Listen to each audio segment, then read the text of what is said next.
Bill Edmonds in his own home. They're just nasty people, really. You take advantage, they won't take it out altogether. With new research showing chilling levels of sexual violence amongst children, how can you protect your kids? The gentle giant just doing his job. Doorman Christopher Lombard was murdered in cold blood.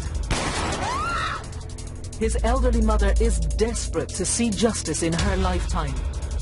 I'm convinced that there is somebody out there that knows what happened that night. And following last month's special appeal, we'll have the very latest developments live from the Madeleine McCann incident room and hear from Madeleine's parents as they continue to appeal across Europe.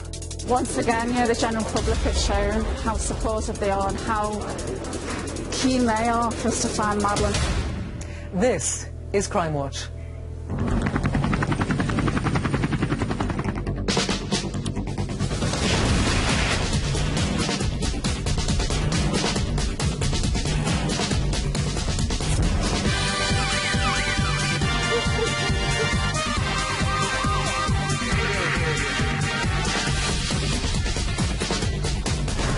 Hello and welcome to Crimewatch. We are live for the next hour with this month's latest crime news and appeals. We're really counting on you to crack urgent cases from all over the UK, so let's see what you can help with. Martin is here with a fresh set of wanted faces. Thank you, Kirsty. Yes, those on the board tonight include Nicholas Bills, who was caught on camera stealing a diamond ring worth £6 grand from a jeweller's in Shropshire. Give us a ring if you know where he is, and remember, you can press your red button at any time until midnight to have a look at all of these faces one more time. Now, I've also got some shocking CCTV you really do need to see. Who is this thug attacking a woman in Reading? Help us catch him tonight. And Matthew has the latest look at how cases are solved. Yes, we have the truly unbelievable story of the British con man who sold fake bomb detectors to war zones. Incredibly, the worthless machines are still being used. Upon X-ray, within that device, absolutely nothing was found.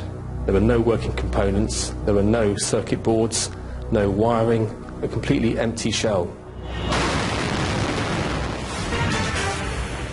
Now, earlier this month, the nation commemorated Britain's servicemen and women. One such veteran was 83-year-old Bill Edmonds from Lancashire. Bill lives a quiet life, alone in the house that he was born in. Hard to believe, then, that rather than respect and honour what people like Bill have done, someone has attacked and robbed him in his own home.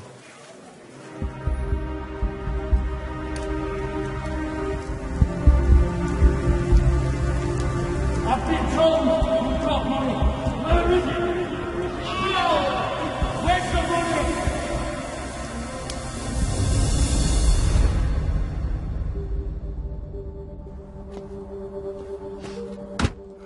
I was born in the house. Well, there were 3 lads in the front bedroom, and then mother and dad in the one side. Then my sister had the only bedroom, single bedroom at the back. 83-year-old William Edmonds, or Bill as he's known to most, has lived in Leyland in Lancashire all his life. Only a small place. Everybody was close, you know. It was different to the air now, you know. But everybody seemed to help people. We all got on together, no problem. Because I think Mum had them all of us under control. Nice neighbourhood, you know, they were really friendly. You could leave your doors open there then. Apart from 2 years national service with the RAF, this house has been the only home Bill has ever known.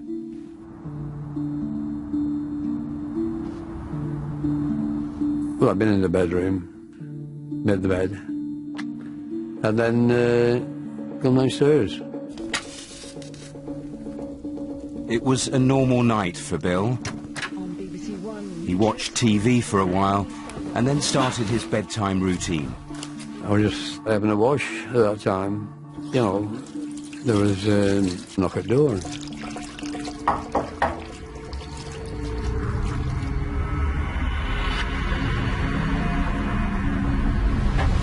Well, I came down and I thought he was next door. So I opened the door. Where's the money? And he came in and he just shoved me, pushed the door in, and he shoved me back onto the stairs. He was a big fella. I mean, I'm not weedy like, but he was big. Where is it? Where? He dragged me out, he got all on his feet and just dragged me into the lounge. He really were just brute. As Bill tried to fight back, his attacker became even more ferocious. I was trying to roll him over and he got up top sort of thing. I started using my feet and that's when he just got the knife out and stuck it in me. I've been told you've got money. Man, where's the money? No money. Where I is live on a pension. I know it was going to be worse if it weren't taking upstairs for money. Tell me now. And that's when he put the knife at the back of my neck. Move it, get up. Not pushing it in like, but I can feel it being pricked like back of my neck. So that's when I crawled upstairs. Don't upset him, do you? Try not to. Because I think he would have done it. You know, it wouldn't have bothered him at the whole thing. Get up the stairs now. Move.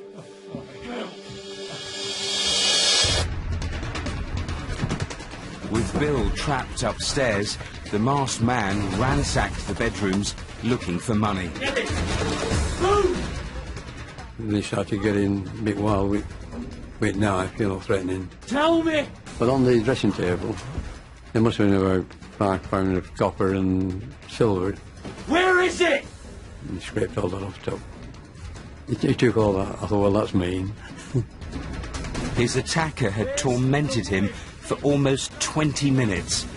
Eventually, Bill gave up and told him where the little money he had was. So that's my weekly allowance. And looked at it, then he'd gone. Just ran downstairs.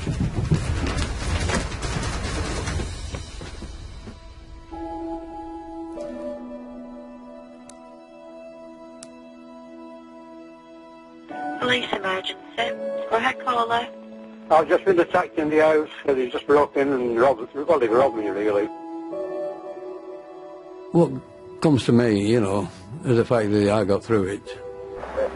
And if it had been an old lady, it had just been, well, it would have been worse. It would have been worse.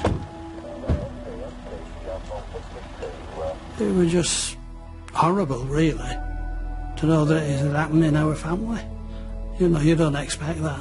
But when I found out he'd been knifed, that was frightening. You know, they're just nasty people, really. They're nasty people. They take advantage. They won't take it out altogether. Nasty people indeed. I'm joined now by DC Karen Johnson. Such violence as you saw against Bill in his own home, this is somebody who must surely be caught. Absolutely, and I would appeal to anybody that was in the area on Tuesday the 1st of October this year to please come forward. Anyone that was acting suspiciously in the area, if they think that information is there's nothing vital that they can give us, then it may be crucial to my investigation. Yeah, I mean, people could think, well, it was nothing really. Exactly. They should get in touch. Just remind us about what the attacker was wearing. We know he's wearing a black coat. It's been down to his knees. He's also been wearing a black balaclava. He's 6 foot tall, stocky build with a local accent, and he has a knife with him. Yeah. Now, Karen, you said just before we came on air, I don't know if it's one interesting call, a couple of interesting calls, something important that happened earlier this week. It did. Somebody has rung anonymously to give us some crucial information to this investigation, and I really need that person to please call back in this evening. OK. For now, thanks very much. I should add, there's a £3,000 Crime Stoppers reward for information leading to an arrest and conviction. If you can help, please do call now. Speak to Karen and her colleagues. They're here to take your calls. 0500 600 600. Let's go to Martin. Well, we start our Wanted Faces with Stephen Ross. Detectives need to trace this man in connection with the murder of Sean Humphrey. in Glasgow at the end of last month. 26-year-old Ross, who has a Glaswegian accent, has a birthmark on his left arm and a large scar on his left wrist. He may also be suffering from an injury to one of his hands. He has links to Blackpool. Ross should not be approached, so if you see him or know where he is, just call 999 immediately. Next is Lerone Boy, also known as Junior Mohammed Balagun. Police urgently need to find him after he escaped from a secure mental health unit in London last month. 27-year-old Boy was jailed for 28 years for murdering a teenager. This CCTV shows Boy running away just moments after he escaped. He has links to the Ilford area of London, a horseshoe-shaped scar on his right cheek and a gold tooth with a diamond embedded in it. He also has the image of a hand with the words "Only God can judge" tattooed on his right forearm. There's a reward of up to £15,000 for information leading to his arrest. But he is considered to be dangerous, so if you see him, contact the police straight away. Number 3 is Jigar Sadek. Detectives want to trace the 27-year-old in connection with an incident during which 3 people were injured with a knife in a nightclub in Bournemouth. One of the victims was slashed across the face and needed 50 stitches. Sadek, who has this tattoo, possibly of an angel, on his left hand, is originally from Iraq. He's also dangerous, so don't approach him, just call 999. And lastly for now is Jason Elton John Waller. Yes, that's right, Jason Elton John Waller. He's a convicted paedophile who has broken the terms of his release. 37-year-old Waller, who also uses the names Jason or John Collins and John Collier, has a tattoo of a scroll featuring the name Joanne on his left arm. He's known to live a nomadic lifestyle and often travels around on a bicycle. He has links all over the country, including Devon, Kent, Cardiff, London and Guildford, and he speaks with a West Country accent. Now, all of tonight's faces are on the website, and you can see them again by pressing your red button. Thanks, Martin. Now it's time for a quick roundup of the latest crime news. Last month, we had the latest on the Madeleine McCann investigation. The 3-year-old vanished, of course, from her holiday apartment in Praia da Luz in Portugal in May of 2007. As I opened it a bit, I kind of looked into the room. And I guess I was looking at Madeleine's bed and I couldn't make her out. And it was literally at that point, the curtains that were closed, just kind of whoosh. And then I could see that the window had been pushed right over and the shutters were up. So I kind of knew straight away then that Madeleine had been taken.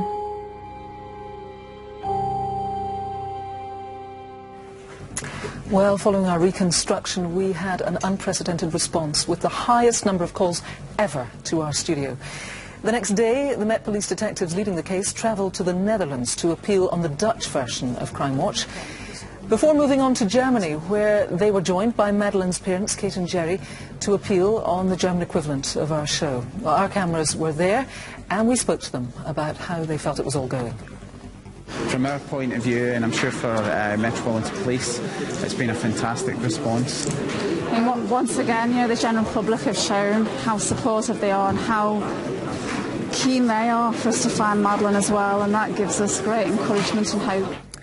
Well, I should tell you that a little later on this evening I'm going to be speaking live to the lead detective on the case for the very latest developments. Now, this week a really shocking report has been published on sexual abuse on children by other children. It found perpetrators could be as young as 12 or 13, and the rape of young girls is becoming commonplace in some circles. Well, I'm joined now by Asabi Snape. She is a life coach for the Birmingham-based charity called City United, as well as Anne Longfield, Chief Executive of the charity For Children. Welcome to you both. Your organisation did contribute useful information, to this report that came out this week. Can you tell me what it is precisely that young people are experiencing? Well, I've seen instances of older men and gang members grooming young women for sexual favours. They pass it off as a friendship, but eventually girls have to offer sex to sustain this friendship. And also I've seen gang members use women to set up other gang members, which results in more gang violence.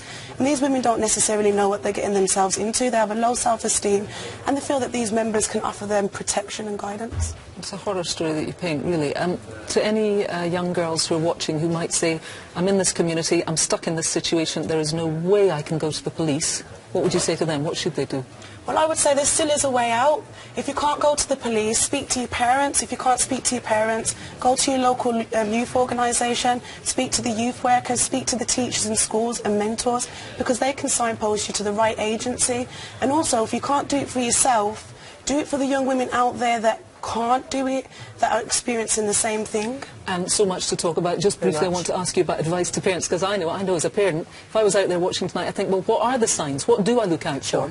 There are things that parents can look out for. We're talking about changes in behaviour, we're talking about unexplained gifts, absences and injuries too. And if you're worried about any of those, then talk to your child about it and ask for help from schools, and there's some really good helplines too. That's really important. The help is out there and people can access it.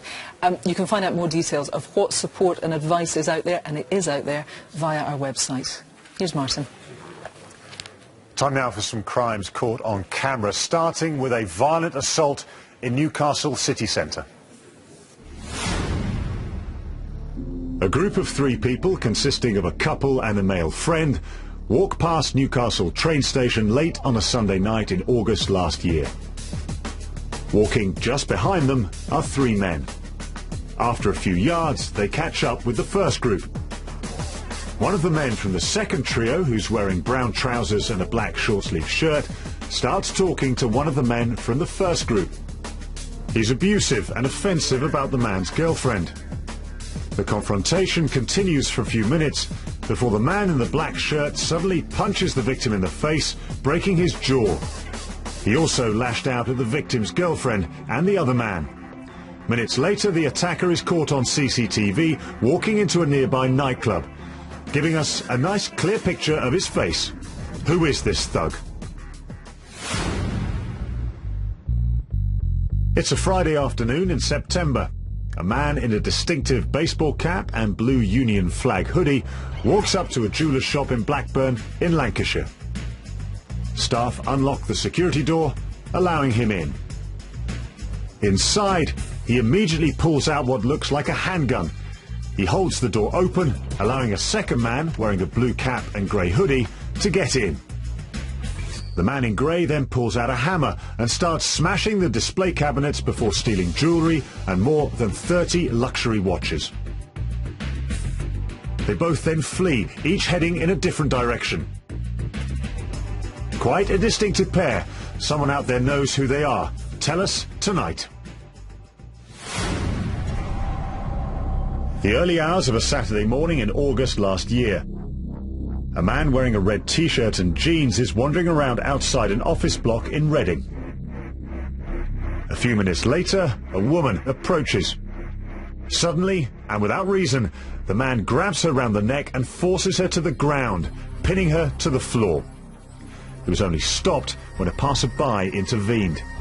A terrifying and unprovoked attack on a lone woman helped get this man off the streets. Tell us who he is. If you need a second look, all the CCTV you've just seen is on the Crimewatch website. Call and text the numbers on screen if you can help. Incredibly, around 250,000 people a year go missing in Britain. The vast majority turn up sooner or later, but of course there are many who never do. Luke Durbin was one of them. He was just 19 when he vanished, following a night out with friends in Ipswich back in May of 2006. It was initially treated as a missing persons case, but in 2010, police relaunched the investigation and they now think that he may have been killed. Luke's mother told us what life has been like without her son. As a little boy, he was very gentle. He loved music. He was a keen guitarist. The point that Luke went missing, I mean, I really thought, you know, he really had found direction in life. You know, he wanted to travel. He just seemed driven. My imagination has become my best friend and my worst enemy. No parent should lose their child, but to lose your child to an unknown entity, it just eats at you. Well, that was Luke's mother, Nikki. Detective Superintendent John Brocklebank joins me now. John, this is really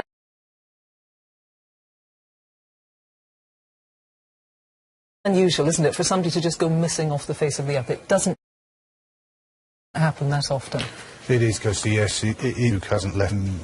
He may well have been taken and held against his will and possibly unlawfully killed. Right. Let's take a look at some CCTV. These are the last sightings of Luke. Just take me through what it is the viewers are seeing here. Yeah, Luke had gone out with his friends that night to Zest nightclub, and he'd parted from one of his friends and walked around town. And what you're seeing here is Luke going into Hawk Express taxis in Ipswich, trying to get a lift home. But unfortunately on this occasion he couldn't get that. So he leaves and wanders about town a little bit more. What we see next, effectively, is Luke crossing Dogs Head Street towards a bus station. Right, there at Dogs Head Street, there he is. And what we really want to know is, where did he go from there? It's at that point, that is the last CCTV we have of him.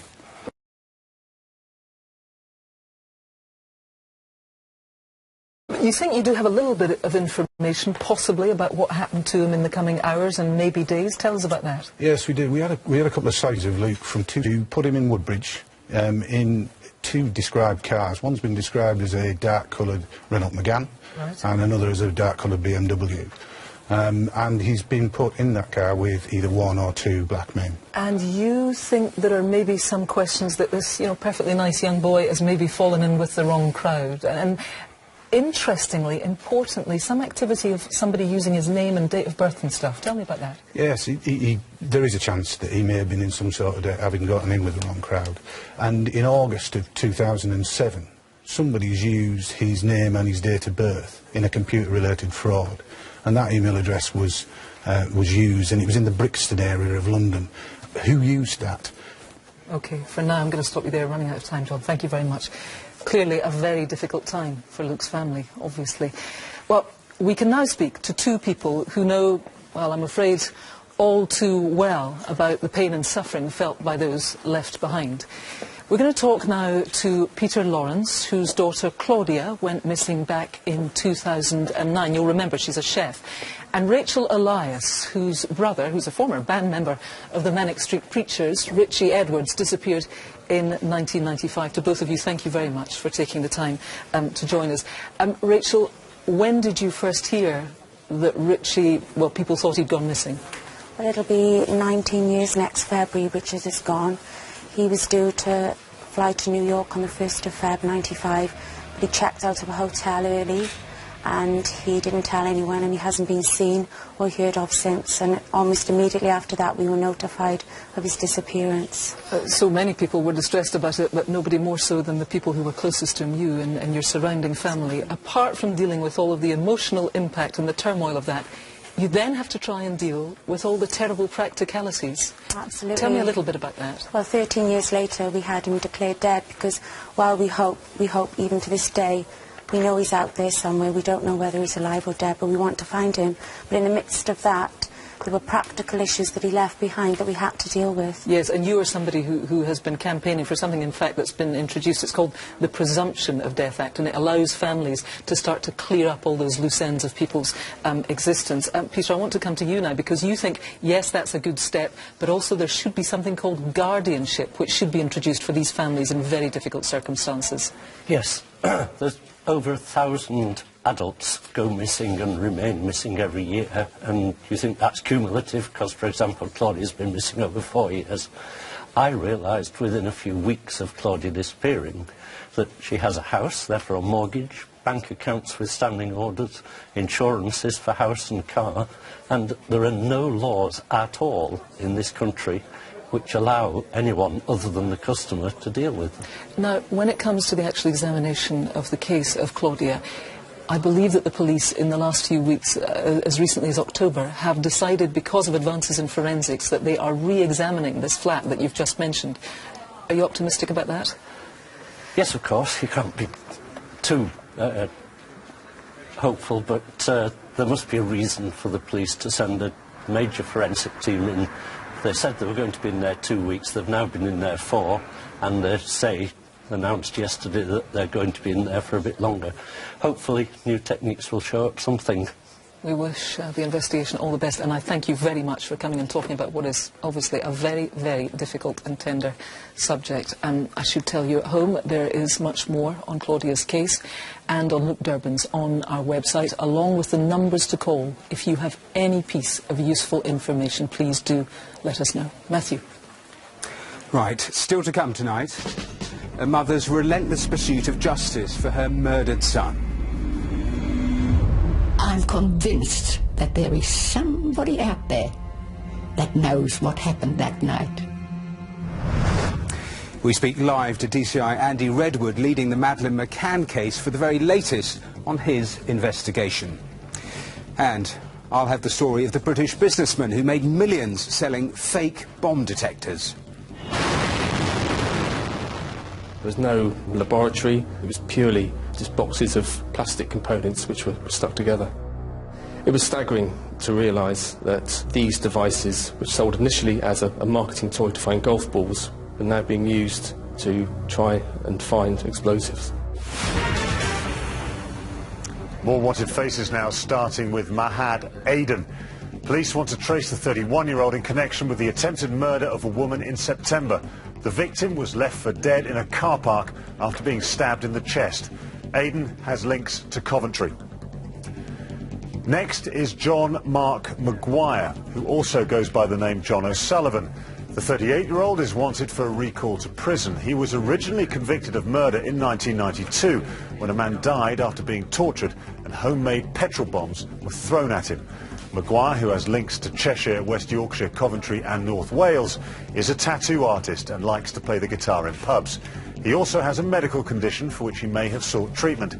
He's considered dangerous, so if you see him or know where he is, call 999 straight away. Number 7 is Arish Mahmood Mohammed. Detectives want to find him after a teenage girl was sexually assaulted in Nottingham last year. The 27-year-old also has links to Hampshire, Cardiff and Doncaster. And finally tonight is Nicholas Bills. This CCTV shows him helping himself to an antique diamond ring worth more than £6,000 from a jeweller's shop in Bridgnorth in Shropshire. Detectives from various police forces want to speak to him about this theft as well as a series of similar offences. 42-year-old Bills has a black country accent and links across the West Midlands, Staffordshire and Gloucester. He should not be approached, so if you see him, just call the police. So call and text on the usual numbers if you recognise any of tonight's faces. Now, let me introduce you to Thelma.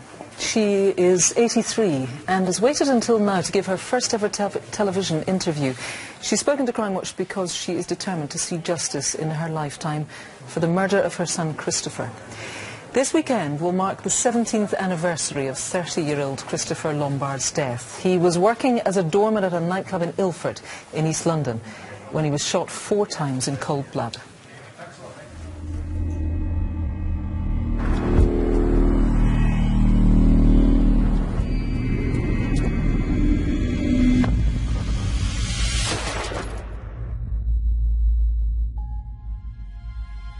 I had 3 daughters, first of all, and then I had Chris when Jenny was 9.5. Chris was born. He was my only boy as well, and my youngest. He was a gentle giant, did anything for anybody.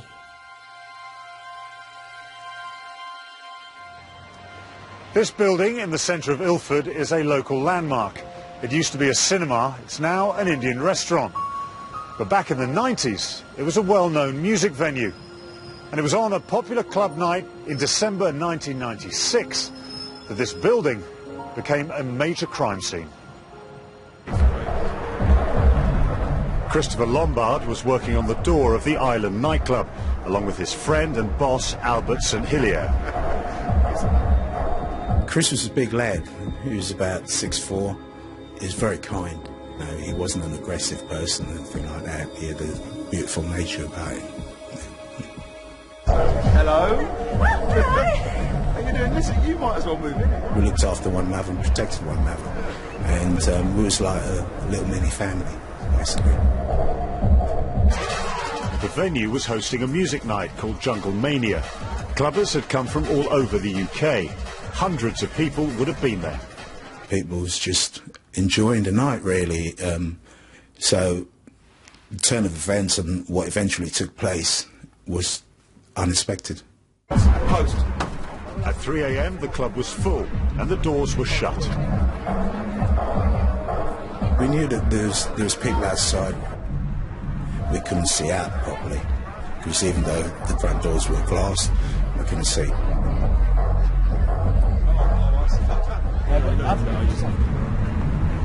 So, but then there was a knock.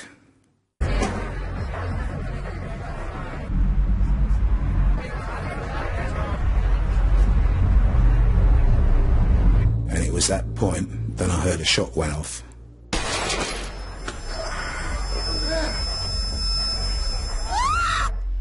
The gunman fired 7 bullets in a vertical line through the glass in the door. It was dark outside, but the lights are on inside the club, meaning the door acted like a one-way mirror. People inside couldn't see out, but the gunman could see exactly where he was aiming.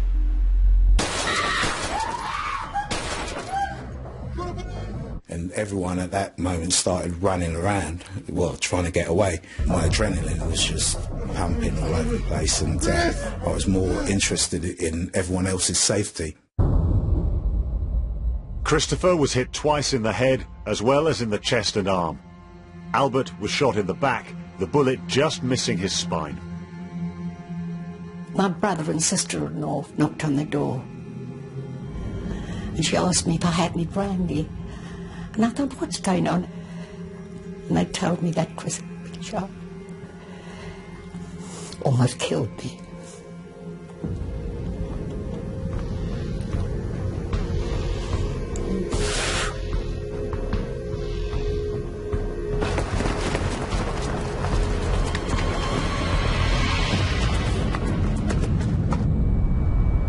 By complete coincidence, an unmarked police car was out on traffic patrol. The officers weren't aware of the shooting that had just taken place, but their camera captured the seconds immediately after the shots were fired. The gunman and his accomplice escaped in a car parked a short distance from the club. I grieve for Chris and his family. I would like to think at some point that we can have some closure on it, and we can actually find out who's done this and justice is served. Not so much for me now at this point, but for Chris and his mum. It's been a very, very long time, but I'm convinced that there is somebody out there that knows what happened that night. And if they have any information about who the person or persons that killed my son, I want them to get in touch with the police immediately. We need some closure. My family and I need closure, definitely. Well, Detective Inspector Robert Pack from the Metropolitan Police is leading the re-investigation into this case. We saw Thelma there. Christopher's mother says that she desperately needs answers. She deserves answers. Yes, absolutely. And like Thelma, I'm convinced that people out there know the identity of those suspects responsible for this murder. It was a cold-blooded, ruthless murder, a tantamount to an execution. And I'm sure those people would have talked about it, probably even bragged about it amongst their peer group. And it's those sort of people out there in the community that we're really appealing and urging to contact us tonight. Yeah, 17 years on. Robert, we do have CCTV. It was taken from inside this unmarked squad car. Let's take a look at that and briefly just tell me what we're seeing. This shows the two suspects fleeing from the scene. The accomplice runs first, and then the shooter follows behind, dressed all in black. They make their way to a parked silver Japanese car just round the corner. The gunman himself is described as a black man who was aged at that time in his late teens, early 20s, 5'10", and wearing dark clothing. He spoke with a London accent, and his accomplice also described as 5'10", late teens, early 20s, and of a Mediterranean complexion. And I should add, Kirsty, that there's a £20,000 reward being offered in relation to this. Right, that's a lot of money, Robert. Thank you very much for now. It is time, surely, for Thelma to get justice. She deserves it. please do call the studio now, 0500 600 600 if you can help, or if you prefer you can speak anonymously to Crime Stoppers. They are on 0800 555 111. Now, we talked earlier about, well, really the shocking levels of violence being carried out, sexual violence against children by other children.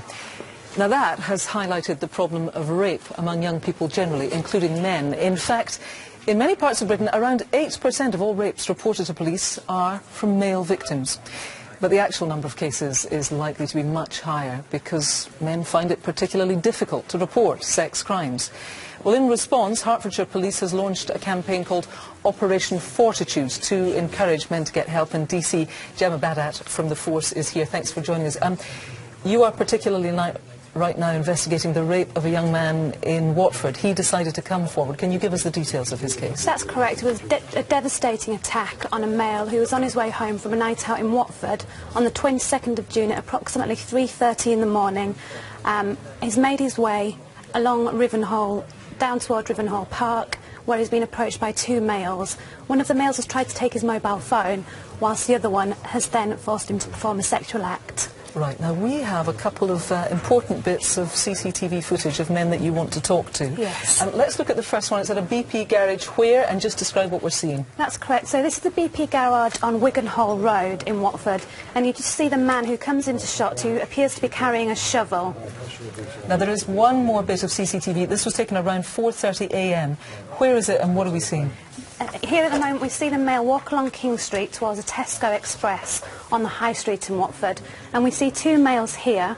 One of them has taken the victim's mobile phone, whilst the other one is trying to force him to hand over cash at the cash machine at Tesco Express. OK, and we can get a pretty good look at what they're wearing. People can look on the website to get a more of a detailed look at what they're wearing. Obviously a horrendous ordeal for this young man. Maybe understandably, he just felt he couldn't talk to us in an interview, but his mother wanted to talk to us. Here, her words are voiced by an actor.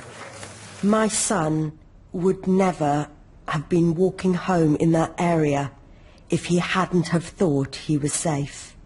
And to find out that there are people that are around that do this sort of thing and could actually do it again is really, really scary. He wasn't a one-off. It does happen, but lots of people, if it does happen to them, they don't report it. And I think my son has been very, very brave, and I am very, very proud of him to have reported it. Well, it'd be fair to say that male rape is very rarely talked about, but of course it does happen. The effects can be devastating. Duncan Craig is the founder of Survivors Manchester. He himself is a survivor of rape. It's difficult, we know because we've talked about it for years, very difficult for women to come forward.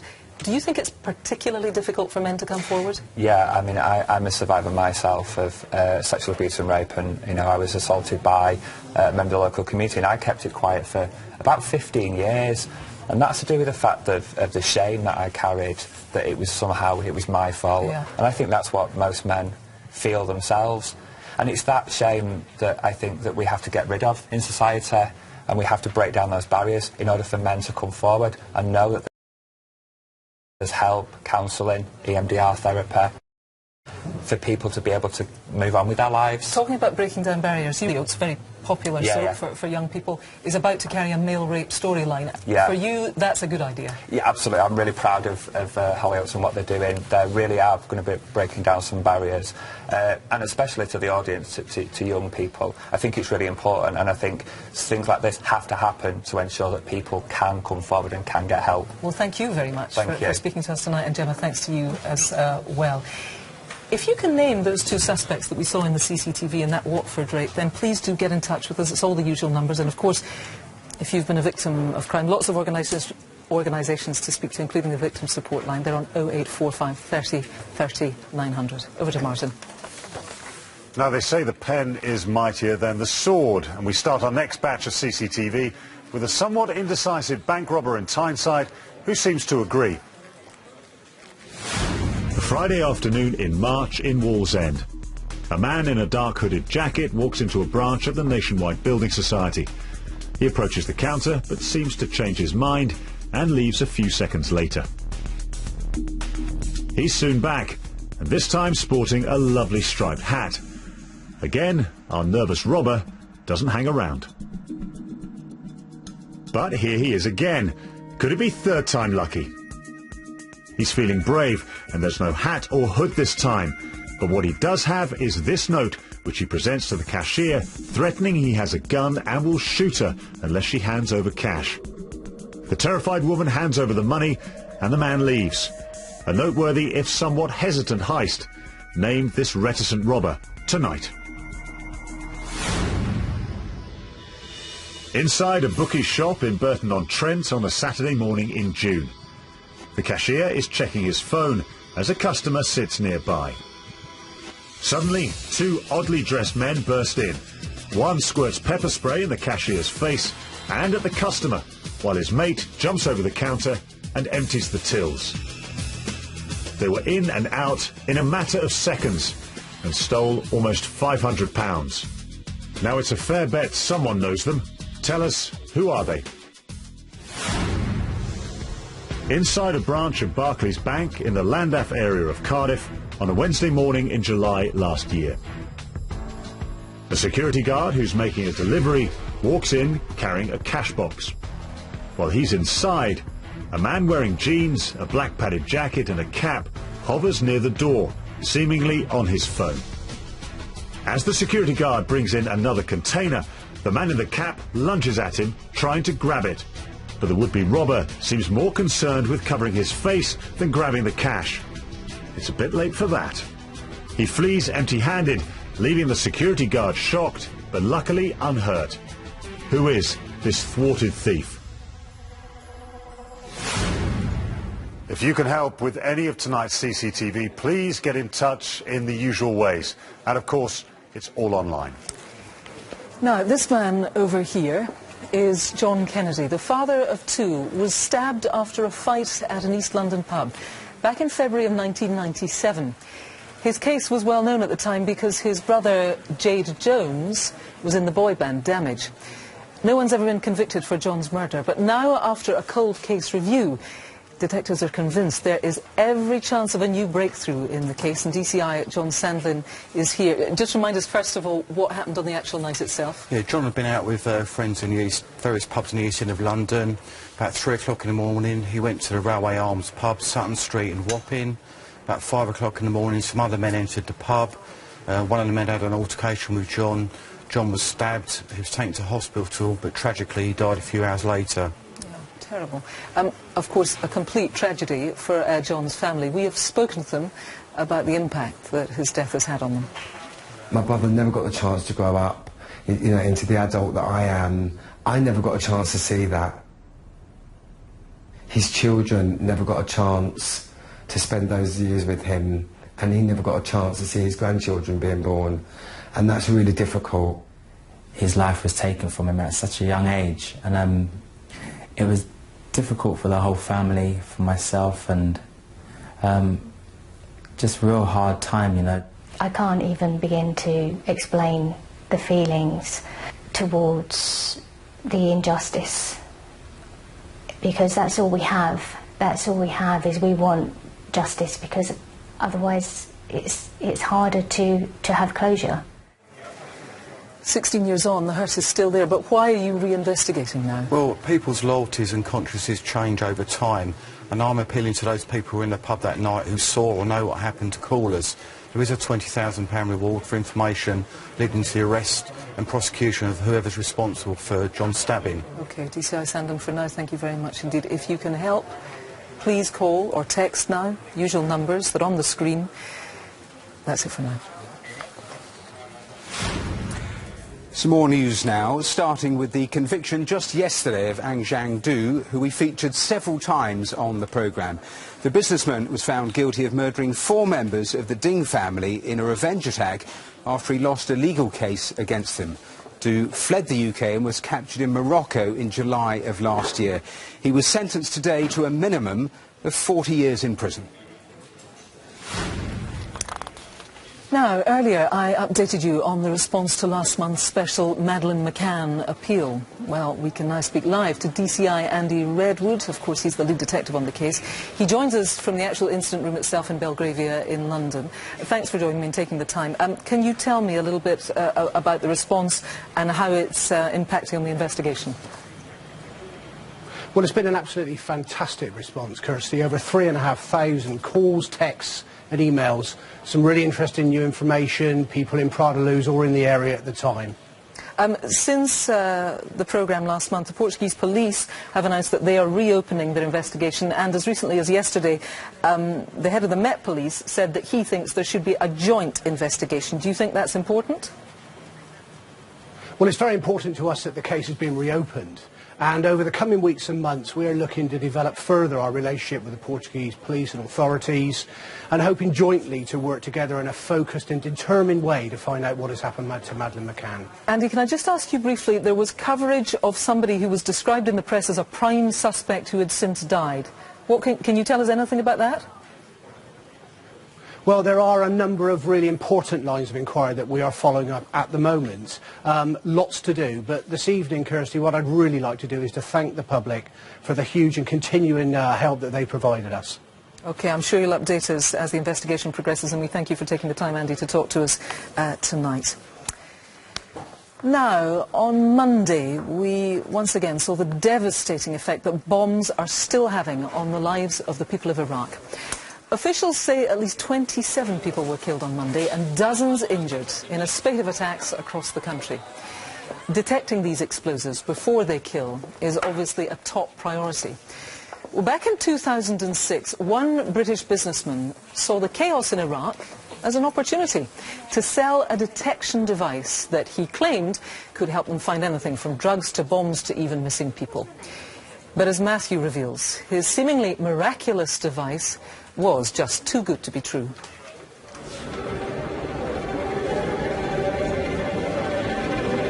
At 11 a.m. on the 19th of August 2009, the streets surrounding the Iraqi Foreign Ministry in Baghdad were thrown into chaos.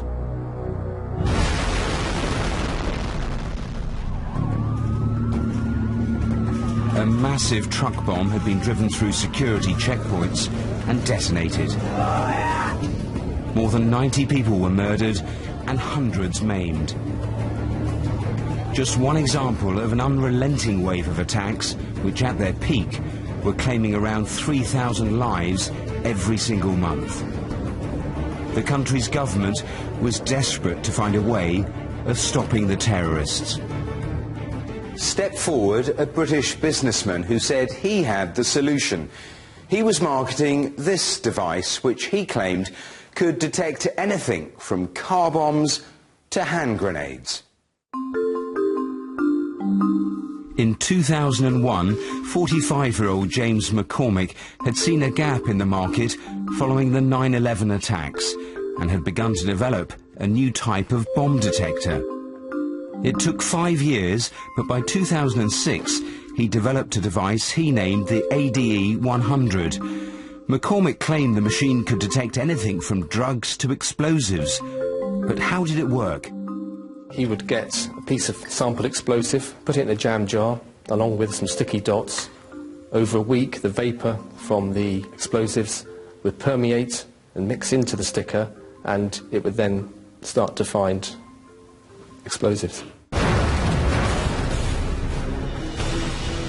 For the next 3 years, McCormick worked to adapt his product, giving it a glossier look and making even more outlandish claims in his adverts.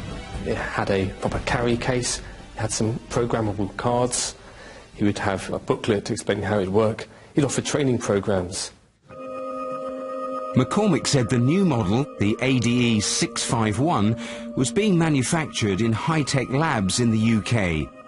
The devices seemed to have even more impressive detection capabilities, and by 2007 he'd managed to negotiate a major deal with the Iraqi government. These devices were used throughout Iraq, particularly around Baghdad, on all entrances and exits in and out of the Green Zone. The Green Zone was meant to be the safest area of Iraq during the Troubles. He sold, we believe, in excess of 6,000 units. They ranged in price from £3,000 or £4,000 per unit up to £30,000 per unit. And we believe this netted him at least £38 million worth of sales. McCormick claimed the detector was powered by static electricity generated by marching on the spot. Unsurprisingly, it wasn't long before some serious doubts were raised about the effectiveness of his machines. As the bombs continued to pass through checkpoints undetected, coalition forces who themselves weren't using the device had serious concerns. We were contacted by both the British and American military who had seen the ADE 651 being used. They had them examined, and upon X-ray, within that device, absolutely nothing was found.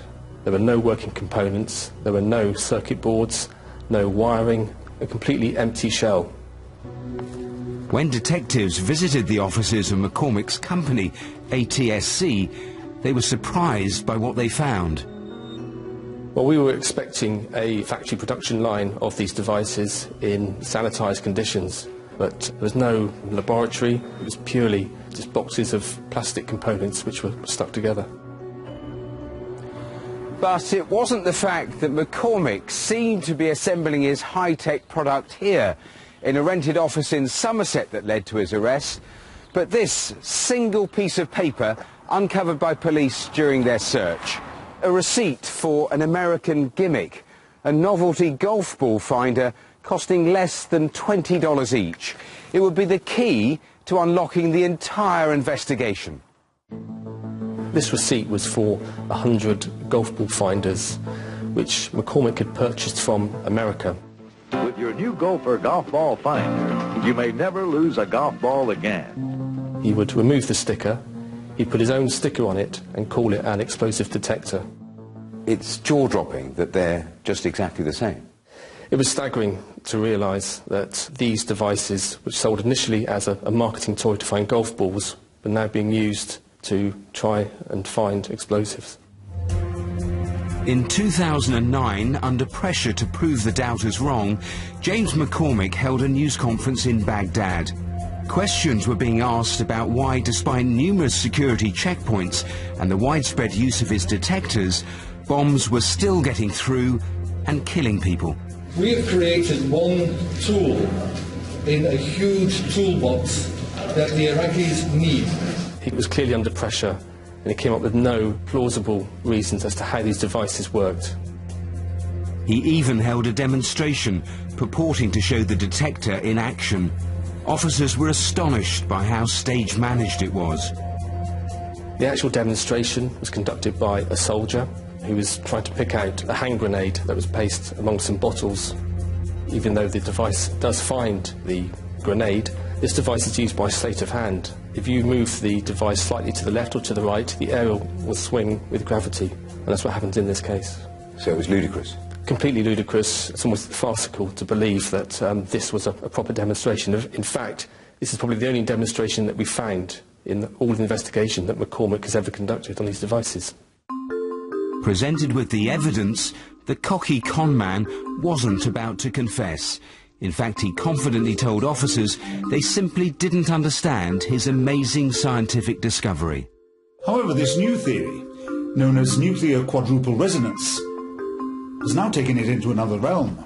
It's clear towards the end he was becoming so confused in his own answers, we knew he had no knowledge about how these devices worked, and in fact how he explained these devices to work just didn't exist, and they breached the laws of physics. A view backed up by genuine scientists. Our findings were that the device was completely ineffectual at detecting any kind of contraband. It was clear that he was trying to use science to give this device some kind of cloak of respectability. So he was using scientific terms and scientific ideas, but using them in a completely incorrect way. So in my opinion, that's quite deceitful and dishonest. Detectives now felt confident they had enough evidence to prosecute McCormick for fraud, but it was also vital that they could completely discredit the device. If McCormick had been found not guilty, he would be able to go to the world and say, these devices have been tested in a British court of law, and I've been found not guilty, and these devices can be carried on being sold. So there was a lot of pressure for us to ensure that McCormick was convicted, ultimately because these devices were being used in countries where people were being killed and maimed. In July 2012, McCormick was charged. His trial lasted for 6 weeks. He denied everything, but the jury didn't buy his lies.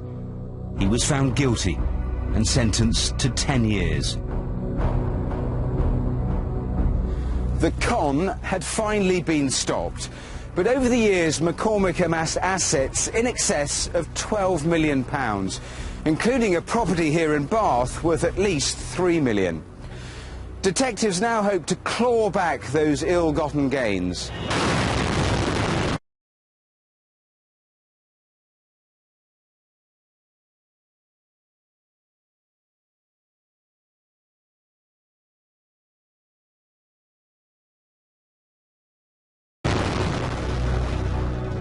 But the devastation on his hands. Well, the prosecution said the inescapable conclusion was that Iraqis died because they were used. Now, police looked at manslaughter but felt they had a much better chance of convicting for fraud. He got the maximum, 10 years. Incredibly, he appealed. That was thrown out a fortnight ago. We can hear a little of what was said because appeals are now televised. The circumstances were quite appalling. The applicant knew precisely what he was doing. He did it for enormous profit. And that conduct simply cannot and will not be tolerated. Matthew, it's terrifying these things are still being used in part. They are, despite Iraqi promises to scrap them. They've only done that in 2 provinces. It's a murky picture because millions were spent bribing senior officials in these countries. In Baghdad, the former head of the bomb squad, General al-Jabiri, has been jailed for corruption linked to these contracts. There's a mixture of embarrassment they were taken in and denial. The Iraqi Prime Minister in May was still insisting some of these things actually worked, which is nonsense. So detectives are going after his assets, governments are going after him in the civil courts, so the legal process hasn't finished with James McCormick. Completely fascinating, Matthew. Thank you very much. Right, time for a last quick update from Martin. Now, if you remember that reconstruction we showed you, that brutal aggravated burglary in Leyland where poor Bill got attacked and stabbed through the hands. Well, we've had lots of calls on this. Several names have been suggested, 2 names of particular interest to the police. Some very kind callers have offered to replace that money, but of course what we really need are names for that suspect. Right, that's everything for now, but remember, all of tonight's appeals are on our website, of course, and the phone lines are open until midnight tomorrow.